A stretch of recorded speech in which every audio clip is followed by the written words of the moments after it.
رحیم قال اللہ تعالی فی الکلام المجید والفرقان الحمید الا ان اولیاء اللہ لا خوف علیہم ولا هم یحزنون۔ بسم اللہ الرحمن الرحیم۔ الحمد للہ رب العالمین والصلاة والسلام علی رسولہ الکریم، اما بعد فاعوذ باللہ من الشیطان الرجیم، بسم اللہ الرحمن الرحیم۔ قال اللہ تعالی فی الکلام المجید والفرقان الحمید الا ان اولیاء اللہ لا خوف علیہم ولا هم یحزنون۔ صدق اللہ العظیم وبلغنا رسولہ النبی الکریم ونحن علی ذلک لمن الشاہدین والشاکرین والحمد للہ رب العالمین۔ ان اللہ وملائکتہ یصلون علی النبی یا ایہا الذین آمنوا صلوا علیہ وسلموا تسلیما۔ اللہم صلی علی سیدنا محمد وعلی آل سیدنا محمد وصحاب سیدنا محمد وبارک وسلم علیہم۔ میرے نہایت ہی واجب الاحترام ذی قدر وذی محترم وذی محتشم بزرگ و دوستو، خالق کائنات جل وعلا نے اپنے اولیاء کی شان میں ارشاد فرمایا، خبردار بے شک اللہ کے ولیوں کو نہ کوئی خوف ہے نہ وہ غمگین ہونے والے ہیں۔ مختصر سا مفہوم بیان کر کے ڈائریکٹ ہی میں اس ہستی کی جانب اپنی توجہ رکھتا ہوں جن کا ذکر خیر آج میں نے کرنا ہے۔ کوشش کروں گا کہ ہم اپنے سلسلے کے اکابرین کا تذکرہ باری باری کرتے رہیں۔ آج جس ہستی کا تذکرہ کرنا ہے ان کا نام نامی عرف عام میں معروف کرخی ہے۔ یہ معروف کرخی وہ بزرگ ہیں جو کرخ کے علاقے میں پیدا ہوئے، بغداد ان کا مسکن تھا۔ بغداد کے قرب میں کرخ کا علاقہ ہے، کرخ کا قبرستان بھی ہے۔ یہ کرخ وہی جگہ ہے جہاں ملکہ زبیدہ کی قبر بھی ہے، جہاں حضرت شمعون جو حضرت موسیٰ علیہ السلام کے ساتھ چلے تھے ان کا مزار پر انوار بھی ہے، خلیفہ ہارون الرشید کا مزار بھی وہیں پہ ہے، اور دیگر بھی بہت سارے مزارات ہیں۔ اس کرخ قبرستان میں مجھے جانے کا اتفاق ہوا تھا۔ بہلول دانا کا مزار بھی وہیں پہ ہے۔ تو یہ حضور غوث پاک رحمۃ اللہ علیہ کے بغداد سے کچھ فاصلے پہ ہے کرخ۔ یہاں ان کی ولادت ہوئی، یہ پیدا ہوئے، آبائی گاؤں تھا، آبائی علاقہ تھا۔ حضرت معروف کرخی جس گھرانے میں پیدا ہوئے تھے نا وہ عیسائی گھرانہ تھا۔ کیفیت یہ ہے کہ والدین عیسائی ہیں مگر بچہ فطرتی طور پہ رب کائنات جل وعلا کے عطا کردہ علم سے دین کا علم سیکھ چکا تھا، دین اسلام کی طرف مائل ہو چکا تھا۔ ماں باپ کے علم میں نہیں تھا، وہ اپنے راہب کے پاس لے کے جاتے ہیں، اپنے پادری کے پاس لے کے جاتے ہیں کہ اس بچے کو کچھ تعلیم دینی ہے تو آپ اس سے پڑھائیے۔ والدین بچے کو وہاں چھوڑ کے آ جاتے ہیں۔ آپ کو پتہ ہے کہ پہل والدین بچے کے پیدائش کے وقت ہی بچے کو کسی نہ کسی درسگاہ میں سپرد کر دیتے تھے، علماء کے سپرد کر دیتے تھے اور علماء ان کو پڑھاتے تھے۔ جب حضرت زکریا علیہ السلام ان کے حصے میں ان کی بھانجی آتی ہیں رشتے میں، جس کو حضرت مریم علیہ السلام کہا جاتا ہے، کیونکہ ماں نے منت مانی تھی، رب انی نظرت لک ما فی بطنی محررا فتقبل منی، لیکن جب وہ پیدا ہوئی تو وہ بیٹی تھی۔ اب ذہن میں یہ تھا بیٹا ہوگا درس کے لیے وقف کر دوں گی۔ اب یہ پیش کرنی تھی، رب کائنات جل وعلا کی طرف سے القاء ہوا کہ جو نیت کی ہے کہ جو بھی میرے پیٹ میں ہوگا دوں گی، تو اب پیٹ میں بچی تھی تو دے دیں۔ اب 300 بچے اس وقت ادارے میں پڑھ رہے تھے۔ بیت المقدس کی بات ہے، آج بھی وہاں پہ وہ الماری موجود ہے، دور سے ونڈو لوگ زیارت کرنے والے دکھاتے ہیں بیت المقدس میں، کہ جہاں وہ حضرت زکریا علیہ السلام نے مریم علیہ السلام کو رکھا ہوا تھا۔ پتہ یہ چلا کہ اس دور میں بھی 300 بچے والدین نے وقف کیے ہوئے تھے۔ تو اسی طرح والدین کی عادت تھی، اپنے بچوں کو دین کے لیے وقف کرتے تھے، اور ادھر یہ عیسائی گھرانہ ہے، والدین جا کے وہاں سپرد کر دیتے کہ اس بچے کو اپنے پاس رکھیں، دین سکھائیں۔ والدین واپس آ جاتے ہیں۔ استاد محترم اپنے طور پہ انہیں جو پہلا سبق دیتے ہیں وہ یہ ہے، ان اللہ ثالث ثلاثہ۔ اب ڈائریکٹ بچے کو قرآن تو پڑھایا نہیں جا رہا کہ حروف ابجد پڑھائے جاتے، الف با تا سا پڑھایا جاتا، ڈائریکٹ ان کو انجیل کا علم سکھایا جا رہا ہے، اپنا عقیدہ دیا جا رہا ہے۔ استاد محترم کہتے ہیں ان اللہ ثالث ثلاثہ، بے شک اللہ تینوں میں سے تیسرا ہے۔ آپ کو پتہ ہے کہ عیسائی 3 خدا مانتے ہیں، رب کائنات جل وعلا کو خدا وحدہ لا شریک نہیں مانتے، بلکہ مریم علیہ السلام کو بھی خدا مانتے ہیں، عیسیٰ علیہ السلام کو بھی خدا مانتے ہیں۔ تو ان کا ایک فرقہ اسپیشلی طور پہ اس پہ فوکس کرتا ہے۔ تو اس استاد نے پڑھایا ان اللہ ثالث ثلاثہ، بیٹا کہتا ہے هو اللہ احد۔ استاد پھر کہتا ہے میں تمہیں کہہ رہا ہوں ان اللہ ثالث ثلاثہ، بے شک اللہ تینوں میں سے تیسرا ہے۔ بیٹا کہتا ہے ہاں استاد جی هو اللہ احد، اللہ ایک ہے۔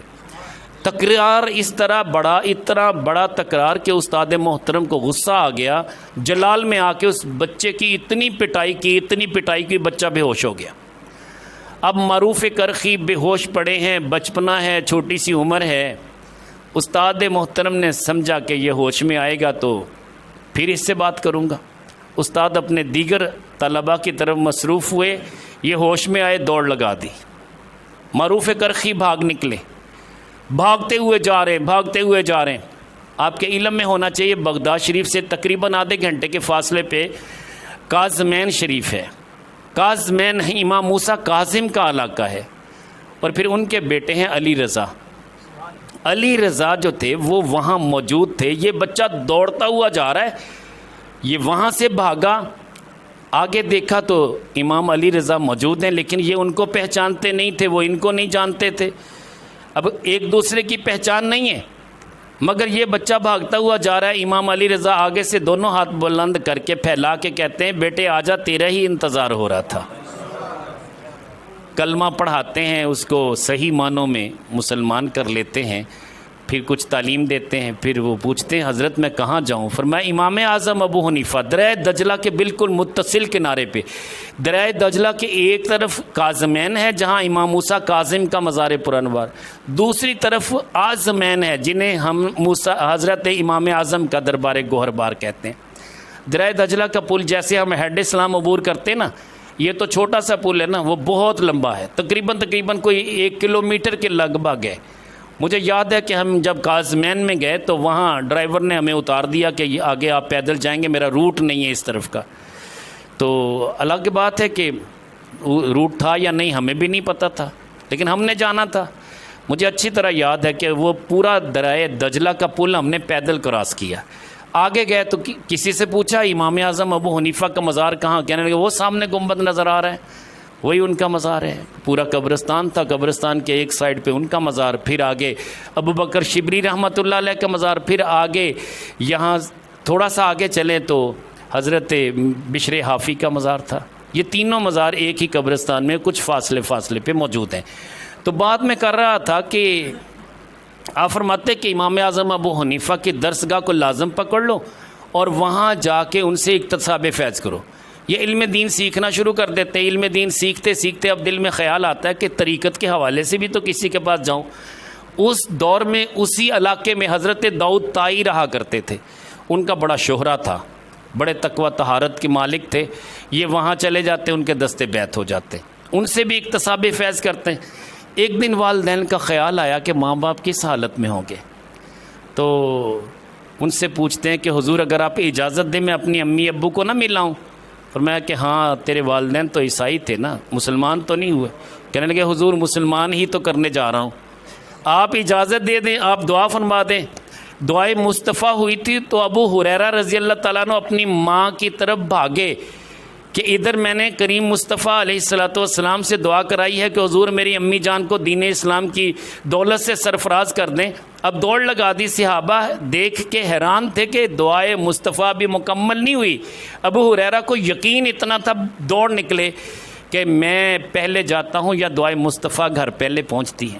تو گئے تو دروازہ بند تھا، پانی گرنے کی آواز آ رہی تھی، تو ماں نے اندر سے آواز لگائی کہ ابو ہریرہ ٹھہر جاؤ، میں غسل کر رہی ہوں، میں نے بھی اسلام قبول کرنا ہے۔ ابو ہریرہ کہنے لگے دعائے مصطفیٰ مجھ سے پہلے گھر پہنچی۔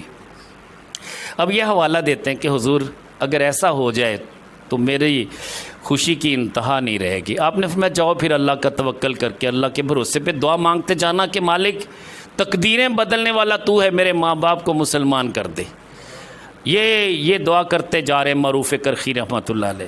جب وہاں پہنچتے ہیں تو ماں باپ دونوں ہی دعا مانگ رہے تھے، یا اللہ ہمارا بیٹا بھیج دے، ایک نظر ہم دیکھ لیں، جس دین پہ بھی ہوگا ہم بھی وہ دین قبول کر لیں گے۔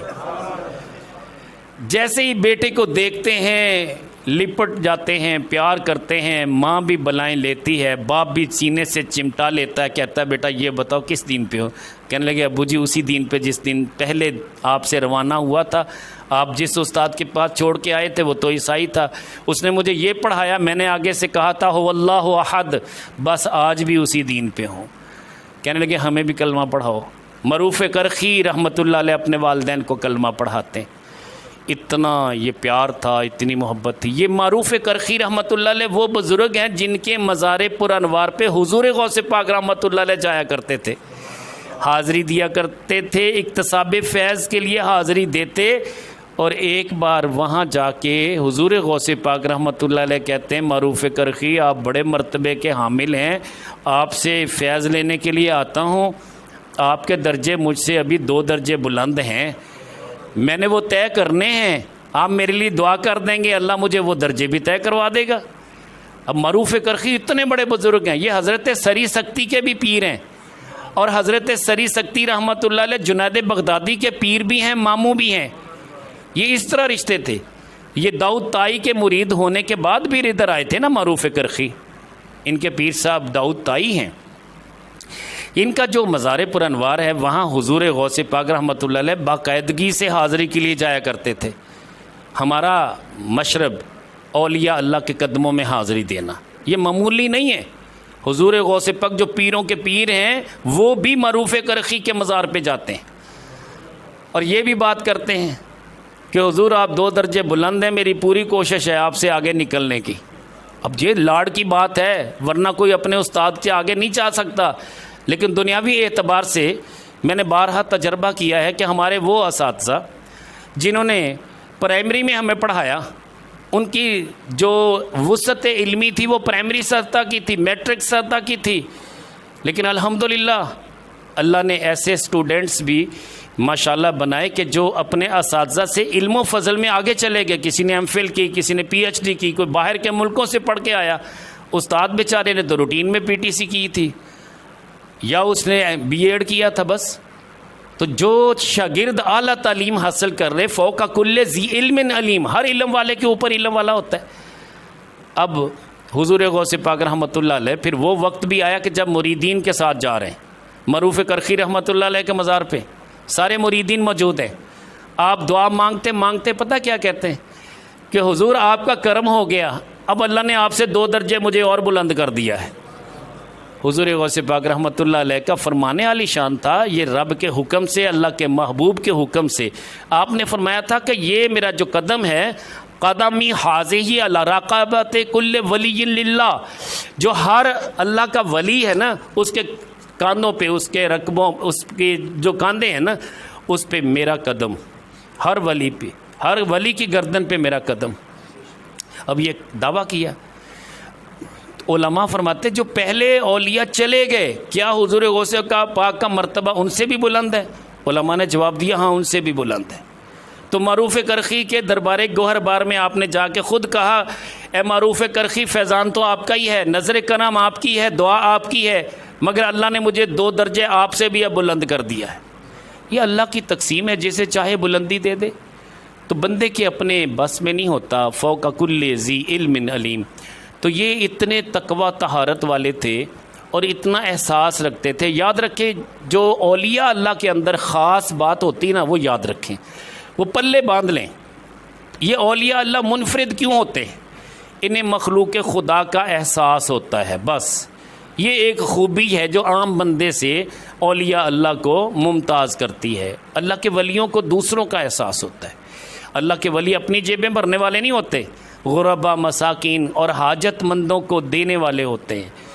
پلے کچھ بھی نہ ہو دعا دے دیتے ہیں، اللہ ان کی دعا قبول کر کے اس بندے کو رنگ دیتا ہے، ایسا دنیا میں بھی مالا مال کر دیتا ہے، آخرت کی نعمتیں بھی عطا کر دیتا ہے۔ لیکن جو سمجھنے والا ہو، بعض اوقات ایسا ہوتا ہے کہ مالی اعتبار سے بزرگوں کے پاس مال ہے، آنے والے نے سوال کیا، وہ سوال کرنے سے پہلے دیکھ لیتے ہیں کہ چہرہ ایسا ہے مانگنے والا نہیں ہے، بھیک مانگنے والا نہیں، لیکن طلب ہے اس کی، وہ جیب میں جو ہوتا ہے دے دیتے ہیں۔ لیکن اپنی جیب میں کچھ نہ ہو پھر کیا ہوتا ہے؟ پھر صرف دعا دیتے ہیں۔ اگر اس بندے کو دعا پہ یقین ہو تو دعا ہزاروں نہیں اربوں خربوں روپے قدموں میں لا کے رکھ دے گی۔ دعا بھی کافی ہوتی ہے. مجھے کسی نے فون کیا کہ مجھے بچی کا جہیز چاہیے بابا جی. میں نے کہا بیٹا میں تو اپنے مسائل میں الجھا ہوا، میں بچی کا جہیز کہاں سے دے سکتا ہوں؟ میں نے تو کبھی اپنے بیان کے پیسے نہیں لیے، میں تو فی سبیل اللہ کرتا ہوں. آپ کو کس نے کہہ دیا کہ بابا جی کے پاس پیسے جمع؟ میرے پاس پیسے جمع ہوتے نہیں ہیں. کہنا کہ نہیں بابا جی مجھے کسی نے بتایا ہے کہ آپ جب بھی کوئی آپ سے اشارتاً بھی کرتا ہے تو آپ بڑی خدمت کرتے ہیں. میں نے کہا آپ کو مبالغہ آرائی کی حد تک کسی نے بتایا ہے، بات ایسی نہیں ہے. ہاں جو ہوتا ہے میں دے دیتا ہوں. میرے پاس اس وقت جیب میں 1000 روپیہ ہے، اگر آپ لینا چاہیں تو کسی کو بھیج دیں، ابھی لے لیں. اس سے زیادہ تو میرے پاس اس وقت نہیں ہے. ہاں اگر اللہ دے گا تو میں آپ کو اور دے دوں گا. کہنے لگے پھر 1000 سے تو میرا کچھ نہیں بنے گا. میں نے کہا آپ کا نہیں بنے گا، آپ نہ لیں. اگر کسی کو پتہ ہوتا ہے اس 1000 میں کتنی برکت ہے، سچی بات میں کہہ رہا ہوں. میرے بابا جی خلیفہ تاج الدین جیلانی قادری رحمۃ اللہ علیہ، یہ جو کمرہ بن رہا تھا نا، یہ کمرہ جب آغاز کیا نا بنانے کا، حال کمرہ محفل خانہ بنانے لگے تو ساتھ ہی یہ برآمدہ بھی بنانا تھا. اس کا آغاز کرنے کے لیے یہ جو بابا جی کا مزار ہے نا، بابا جی سرکار یاسین صاحب، بابا جی بدر الدین سرکار کے صاحبزادے، یہ ساتھ ہی یہ دروازہ کھولنے گئے تو قبلہ کاری صاحب جہاں بیٹھتے ہیں یہاں ان کا مزار ہے. یہ بابا جی یاسین صاحب کپڑے کا بڑا کاروبار تھا، بہترین دکانیں آج بھی ان کے صاحبزادوں کی دکانیں وہاں موجود ہیں گوجرانوالا میں. میرے بابا جی خلیفہ غلام زین العابدین کو فون پہ کہتے ہیں، وہ لاہور میں رائیونڈ ہوا کرتے تھے، انہیں کہتے ہیں کہ پاجی تسی جاؤ جا کے حضرت صاحب کو لنگر لے آؤ تاکہ اسی حال کمرہ بنانا تے برکت واسطے انہوں نے پیسے بھی شامل ہونے چاہیے. تو بابا جی غلام زین العابدین سرکار رحمۃ اللہ علیہ اس وقت حیات سے آپ چلے گئے گوجرانوالا. وہ گئے تو حضرت صاحب نے 10 روپے جیب سے نکالے، یہ مجھے اچھی طرح یاد ہے. 10 روپے نکالے، کہنے لگے لے جی ہمارا حصہ شامل کر لیں. یہ 10 روپے لے کے آ جاتے، وہاں گوجرانوالا سے چڑھے، آنے جانے کا کرایہ دیکھ لیں، مشقت دیکھ لیں. میں یہاں بیٹھا تھا، بابا جی بھی بیٹھے تھے، حضرت صاحب تشریف لے آئے، کہنے لگے پاجی بھیجیا ایڈی دور سی تھے، 10 روپے ملے ہیں جی، اے حصہ ملا لو. میرے بابا جی نے ان 10 روپے کے نوٹ کو پکڑا، چوما، آنکھوں پہ لگایا، جیب میں ڈال لیا. کہنے لگے پاجی یہ 10 لاکھ تھا ساڑھے واسطے، یہ 10 روپے نہیں، یہ 10 لاکھ تھا. یقین جانیے اللہ گواہ ہے کہ اس کا جو کھاتا بنا ہوا تھا نا، وہ میرے بھائی فیض رسول بھتیجے میرے، ان کے پاس تھا کہ سیمنٹ کتنا آیا، بجری کتنی آئی، ریت کتنی، اینٹیں کتنی، یہ سارا سامان لکھتے جاتے، مریدین جو پیسے دیتے وہ بھی لکھتے جاتے. جب اس کا ٹوٹل ہوا تو 10 لاکھ بنا تھا ٹوٹل. پہلے دن 10 روپے ملے تھے، جب ٹوٹل ہوا تو 10 لاکھ ہی بنا. جو بابا جی کے منہ سے نکلا تھا کہ پاجی شادلے واسطے 10 روپے نہیں ہے 10 لاکھ کا، تو 10 لاکھ ہی اس پہ خرچ آیا تھا. باتیں ہیں، بتانا یہ چاہ رہا تھا اللہ والے خیال کرتے ہیں. ایک دن آپ جا رہے ہیں، ایک سکہ جس کو کہتے ہیں ماشکی، پانی بیچنے والا، پانی بیچنے کے لیے اپنی مشق بھر کے لے کے جا رہا ہے اور کہہ رہا ہے یار پانی لے لو، کوئی اس کا پانی پیتا ہی نہیں ہے. اب وہ بیچارہ پریشان ہے. اللہ والے ہیں، ان کا روزہ بھی رکھا ہوا تھا، مریدین بھی ساتھ تھے، مریدوں کو بھی پتہ تھا، سب کا روزہ رکھوایا حضرت صاحب نے. نفلی روزوں پہ یہ مداومت کرتے ہیں اللہ والے. تو روزہ رکھا ہوا ہے، مریدین بھی ساتھ ہیں. تو حضرت صاحب نے جب دیکھا کہ اس ماشکی کا پانی کوئی لیتا نہیں ہے، وہ کہتا ہے جو مجھ سے پانی لے گا اللہ کی رحمتیں اس پہ نازل ہوگی. یہی ہوتا ہے نا کہ دعائیں دے رہا تھا وہ. آپ نے فرمایا مجھے پانی کی ضرورت ہے، جیب سے پیسے نکالے دے دیے، پانی پی لیا. مریدین کہنے لگے حضور آپ کا تو روزہ تھا. فرمایا کہ یار روزہ ٹوٹ جائے پھر رکھا جا سکتا ہے، اس کا دل ٹوٹ جاتا، کوئی بھی پانی نہ لیتا تو کون اس کا تھا یار، اس سے تو کوئی خرید نہیں رہا تھا. وہ بیچارہ بلند آواز سے آوازیں لگا رہا تھا. اگر میں بھی نہ خریدتا کل میں نے بھی تو اللہ کے ہاں جواب دے ہونا ہے. مخلوق کے خدا سے جو پیار نہیں کرتا وہ اللہ کا ولی نہیں ہو سکتا، یہ یاد رکھیے. تو بہرحال بات یہ کر رہا تھا، ایک دن آپ عید کا دن ہے، آپ نے دیکھا کہ بچے کھیل رہے ہیں، اچھے اچھے کپڑے پہنے ہوئے. ایک بچہ ایسا بھی ہے جس کے کپڑے پھٹے ہوئے پرانے ہیں. آپ اس بچے سے پوچھتے ہیں بیٹا آپ نے کپڑے کیوں نہیں پہنے؟ کہنے لگے نہ میری ماں ہے نہ میرا باپ ہے، میں یتیم ہوں. اب یہ احساس اتنا پیدا ہوا کہ حضرت معروف کرخی رحمۃ اللہ علیہ گٹھلیاں اکٹھی کرنے لگ گئے. وہ جو گری پڑی گٹھلیاں ہوتی، کھجوروں کے علاقے تھے نا، گٹھلیاں اکٹھی کر رہے ہیں. حضرت سری سکتی آپ کے مرید ہیں، وہ آگے کہنے لگے حضور آج آپ یہ کیا کر رہے ہیں؟ لوگ عید کے بعد گلے مل رہے ہیں، ملاقاتیں کر رہے ہیں، آپ یہ کھجوروں کی گٹھلیاں اکٹھی کر رہے ہیں۔ فرمایا کہ ہاں میں یہ بیچ کے اس بچے کو سوٹ لے کے دوں گا، یہ مزدوری میں کر رہا ہوں۔ آپ نے فرمایا مزدوری کرنے کی حضور حاجت نہیں ہے، اتنے پیسے میرے پاس ہیں۔ مرید تھے نا۔ حضرت سری سکتی رحمۃ اللہ علیہ فرماتے ہیں کہ یار میری آنکھوں میں کبھی آنسو نہیں آئے تھے، میرا دل بڑا سخت تھا، آنکھیں ایسے پتھر تھیں کہ کبھی رونا آتا نہیں تھا۔ میری یہ بڑی حسرت تھی کہ میں بھی روؤں اللہ کے خوف سے۔ مرید تو ہو گیا تھا مگر یہ کیفیت ابھی نصیب نہیں ہوئی تھی۔ کہتے کہ میں نے اس دن دل میں خیال کیا کہ آج یہ خدمت کروں گا نا تو حضرت سے دعا کرواؤں گا۔ میں دوڑا گیا، جیب میں جو پیسے تھے ایک سوٹ خریدا مارکیٹ سے، لے کے آیا، اس بچے کو پہنایا۔ تو حضرت اپنے کشف سے پہچان لیتے ہیں، معروف کرخی کہتے ہیں کہ سری سکتی بچے کے سر پہ ایک بار ہاتھ پھیر دو، یتیم بچہ ہے، اللہ تجھے نرم دل عطا کر دے گا۔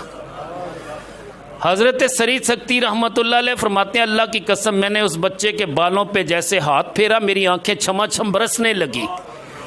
لوگ کہتے ہیں کہ رونا آتا نہیں ہے، میں کہتا ہوں رونا آتا ہے۔ کبھی کسی یتیم بچے کو گلے تو لگا یار، کبھی میرے کریم آقا علیہ الصلوۃ والسلام کی طرح وہ سنت یہ بھی پوری کرنا۔ امام حسن و حسین کو لے کے جا رہے ہیں، مگر کریم آقا علیہ الصلوۃ والسلام نے دیکھا کہ ایک بچہ ہے بے یار و مددگار ہے، رو رہا ہے۔ تو کریم آقا علیہ الصلوۃ والسلام نے پوچھا بیٹے کیوں رو رہے ہو؟ کہنے لگے نہ میری ماں ہے نہ میرا باپ ہے۔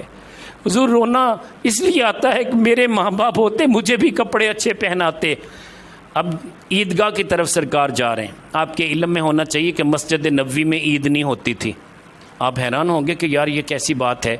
ہاں، جس جگہ پہ مسجد ابو بکر صدیق ہے وہاں حضرت ابو بکر صدیق کے دور خلافت میں عید ہوا کرتی تھی، اور مسجد غمامہ کے ساتھ ہے۔ پھر جہاں حضرت عمر بن خطاب ان کی مسجد آج بھی وہاں موجود ہے، وہ وہاں پہ حضرت عمر بن خطاب عید کی نماز پڑھایا کرتے تھے۔ پھر ساتھ ہی ایک کبری کے ساتھ مسجد عثمان غنی ہے، وہاں عثمان غنی رضی اللہ تعالیٰ عنہ عید پڑھایا کرتے تھے۔ اور ادھر مسجد علی ہے شار اسلام پہ، وہاں حضرت علی المرتضیٰ شیر خدا عید پڑھایا کرتے تھے۔ وہ کھلے میدان تھے، پھر آبادیاں ہو گئیں، چینج ہوتی گئی، یہ مسجدیں بنتی گئیں۔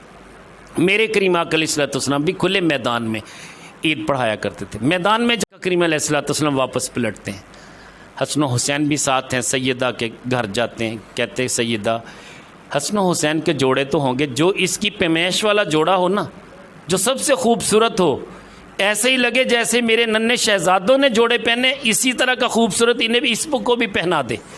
پھر اس بچے کی بلائیں لیتے ہیں، پیار کرتے ہیں، کہتے ہیں کہ اے بیٹے کیا تو یہ پسند نہیں کرتا کہ میں تیرا باپ بن جاؤں اور عائشہ تیری ماں ہو؟ اور اس طرح یہ نسبتیں دیتے ہیں، وہی نسبتیں جو اپنے شہزادوں کو دیا کرتے تھے سرکار اس بچے کو دیتے ہیں، پھر اسے بھی اسی طرح انگلی سے پکڑ کے لے کے جاتے ہیں عیدگاہ کی طرف۔ حضور والا یہ عمل میرے کریم آقا علیہ الصلوۃ والسلام کا ہے۔ تو بتانا یہ چاہ رہا تھا، باتیں بہت ہیں، مختصر کروں۔ ایک دن ایسا ہوا کہ حضرت معروف کرخی رحمۃ اللہ علیہ آپ نے جوانوں کو دیکھا بیہودہ باتیں کر رہے، گانے گا رہے ہیں، بے حیائی کے کام کر رہے ہیں، ایک دوسرے کو چھیڑ خانی کر رہے ہیں۔ بڑی عجیب بات تھی، کسی بزرگ کے سامنے تو لوگ حیا کر لیتے ہیں، وہ لوگ حیا بھی نہیں کر رہے تھے۔ مریدین نے کہا حضور کتنے گندے لوگ ہیں، اتنی گندی حرکتیں ہیں، کلمہ پڑا ہوا نام کے مسلمان ہیں، بد دعا کریں ان کے لیے۔ آپ نے فرمایا آپ بھی دعا کریں، میں بھی کرتا ہوں، آخری بات عرض کر رہا ہوں، اس کے بعد دعا مانگتے ہیں۔ تو آپ دعا مانگتے ہیں، کیا دعا مانگتے ہیں؟ کہتے ہیں مالک یہ تیرے بندے کتنے خوش ہیں، یہاں پہ خوشیاں منا رہے ہیں نا، اے مالک مولا انہیں جنت میں بھی ایسے خوش رکھنا۔ بس یہ دعا کی۔ مریدوں نے کہا کہ حضور آپ نے تو بد دعا کرنی تھی۔ فرمایا کہ میں نے جو دعا کی ہے نا، آپ دیکھنا ابھی اس منظر کو دیکھنا کہ جب یہ توبہ کر لیں گے۔ کہنے لگے حضور کیسے توبہ کر لیں گے؟ فرمایا کہ اللہ جنت دیتا ہی اس کو پہلے توبہ کرواتا ہے۔ ابھی چند قدم چلے کسی بچے نے جا کے بتا دیا کہ یہ کون تھے؟ حضرت معروف کرخی ہیں، فلاں علاقے کے رہنے والے بہت بڑے بزرگ ہیں، تم ان کے سامنے اس طرح کے کام کر رہے تھے۔ کہنے لگے یار ہمیں تو نہیں پتہ تھا کہ وہ گزر رہے ہیں۔ کہنے لگے کہاں؟ کہنے لگے وہ جا رہے ہیں۔ سارے بھاگتے ہوئے گئے، قدموں میں پڑ گئے، کلمہ بھی پڑھ لے، یا کلمہ تو خیر پڑھ لے، پڑھا ہوا تھا، مسلمان تھے، وہ توبہ کر لی، بیعت بھی کر لی۔ کہنے کہ حضور پہلی غلطی ساریاں معاف کر دیں، آج کے بعد ہم اس طرح کی حرکتیں نہیں کریں گے۔ میں یہاں پہ رک کے ایک بات کرنا چاہتا ہوں جو آپ کے کام آئے گی۔ آپ نے دیکھا ہوگا کہ ابھی ان دنوں میں جنتی دروازہ کھلا تھا، بہشتی دروازہ کھلا تھا، بابا فرید شکر گنج رحمۃ اللہ علیہ کے دروازے سے جو گزر گیا وہ جنتی ہو گیا۔ لیکن میں ایک سوال کرتا ہوں، جواب آپ نے سوچنا ہے، دینا ہے کہ یار کیا زانی شخص، شراب خور شخص، چوریاں کرنے والا، حقوق العباد پامال کرنے والا، ڈکیتیاں کرنے والا، سود کھانے والا، کسی کو قتل کرنے والا، کیا یہ جنتی ہو سکتا ہے؟ آپ کہیں گے نہیں ہو سکتا، میں بھی کہتا ہوں نہیں ہو سکتا، لیکن بتانا یہ چاہ رہا ہوں پھر اس دروازے سے گزرنے کا مطلب کیا؟ یار 3-4 کلومیٹر سے لائنیں لگی ہوئی ہیں، گرمی میں پسینے میں شرابور ہیں، ایک ہی دن ہے کہ بس جنتی ہونا ہے، شارٹ کٹ جنتی۔ میں بابا جی سے پوچھ رہا تھا، میں نے کہا بابا جی ہمارا جنتی دروازہ کون سا ہے؟ ہر دربار پہ ہوتا ہے۔ پھر میں قبر المومن روضہ تم میرے ریاض الجنہ، مومن کی قبر جنت کے باغوں میں سے باغ ہوتی ہے، تو اس جنت کی طرف جو بھی دروازہ کھلتا ہے جنتی ہوتا ہے، یہ دروازے بھی جنتی، یہ بھی جنتی، یہ بھی جنتی، یہ بھی جنتی۔ بابا جی کہنے لگے دربار گوہر بار کی طرف کھلنے والے سارے دروازے جنتی ہوتے ہیں، اس کو مخصوص کیوں کیا گیا؟ وہ چونکہ حضرت نظام الدین اولیاء اللہ محبوب الہی نے میرے کریم آقا علیہ الصلوۃ والسلام کو اس دروازے سے داخل ہوتے دیکھا تھا خواب کی حالت میں، اور سرکار نے فرمایا تھا جو بھی اس دروازے سے داخل ہوگا جنتی ہوگا۔ یہ اس خواب کی بات ہے، یہ خواب وہاں لکھا ہوا تھا کچھ عرصہ پہلے، اب اسے مٹا دیا گیا۔ علماء نے کہا کہ اس طرح تو ہر بندہ دعویٰ کرے گا میں جنتی ہو گیا۔ میں یہاں بات آسان کر دوں، گارنٹی کے ساتھ کہتا ہوں کہ جو بھی اس دروازے سے گزرے گا یا اس دروازے سے گزرے گا یقیناً جنتی ہوگا، اگر اس کی نیت یہ ہے کہ میں نے جنت میں جانا ہے۔ اس لیے کہ میرے کریم آقا علیہ الصلوۃ والسلام فرماتے ہیں آنا عند ظن عبدی بی، رب کائنات جل وعلا کا فرمان ہے کہ میں اپنے بندے کے گمان کے مطابق کرتا ہوں۔ میرا بندہ گمان کر لے کہ میں اللہ کے ولی کے دروازے سے گزروں گا تو میں جنتی ہو جاؤں گا، واقعی میں اپنے بندے کی نیت کا لحاظ کرتے ہوئے اسے جنتی بنا دوں گا۔ یہاں ایک بات اور کر دوں تاکہ اور آسان ہو جائے، سمجھنا آسان ہو جائے، بات کرنے والوں کو آپ جواب دے سکیں۔ یاد رکھنا کہ جیسے معروف کرخی رحمۃ اللہ علیہ نے دعا کی، مالک یہ جو لوگ ہیں، یہ جو جوان ہیں جو بیہودہ حرکتیں کر رہے ہیں، یا اللہ ان کو جنت میں بھی خوشیاں ایسے ہی دینا جیسے یہاں پہ یہ خوش ہیں۔ مجھے بتائیے بیہودہ حرکتیں کرنے والے جنتی کیسے ہو سکتے ہیں؟ ایسے ہو سکتے ہیں جیسے دعائے معروف کرخی ہے، اس دعا کا اثر یہ ہوا کہ توبہ کی توفیق پہلے دی، تو آپ نے بھی مریدین کو یہی کہا تھا کہ جنتی ہونے کے لیے پہلے توبہ شرط ہے، اللہ پہلے توبہ کی توفیق دے گا۔ اب میں اس طرف آتا ہوں کہ جنتی دروازے سے داخل ہونا ڈائریکٹ جنت میں نہیں پہنچا دیتا، بلکہ یہ ہے کہ جنت کی طرف راستہ آسان کر دیتا ہے۔ چوری کرنے والا ہے چوری سے توبہ کی توفیق دے دے گا، اور اگر ڈکیتی کرنے والا ہے اللہ اسے توبہ کی توفیق دے دے گا، اللہ اس کے لیے راستے آسان کر دے گا۔ زانی ہے، شرابی ہے، سود خور ہے، اللہ اس کے حالات ایسے کریٹ کر دے گا کہ وہ توبہ کی طرف مائل ہو جائے گا کہ مالک غلطیاں بہت ہو گئی اب معاف کر دے، اسے توبہ کی توفیق نصیب ہو جائے گی، پھر واقعی یہ کہنے میں وہ حقدار ہوگا کہ میں نے جنتی دروازہ کراس کیا تھا، میں جنتی بن گیا۔ اس دروازے میں سے گزرنے کے وسیلے سے ہی تو اللہ نے توبہ کی توفیق دی۔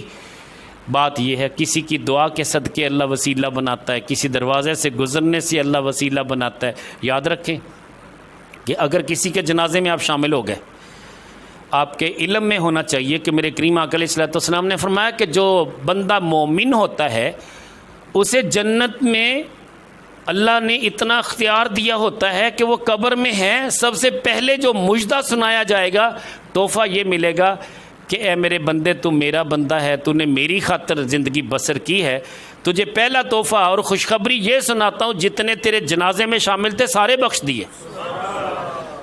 بابا خادم رضوی رحمۃ اللہ علیہ کے جنازے میں شامل ہونے کے لیے دیوبندی بھی چلے گئے، وہابی بھی چلے گئے، شیعہ بھی چلے گئے، یقین تھا کہ بخشا بخشایا بندہ ہے، جنتی بندہ ہے، اس کا جنازہ پڑھ لیں گے جنت کے حقدار بن جائیں گے۔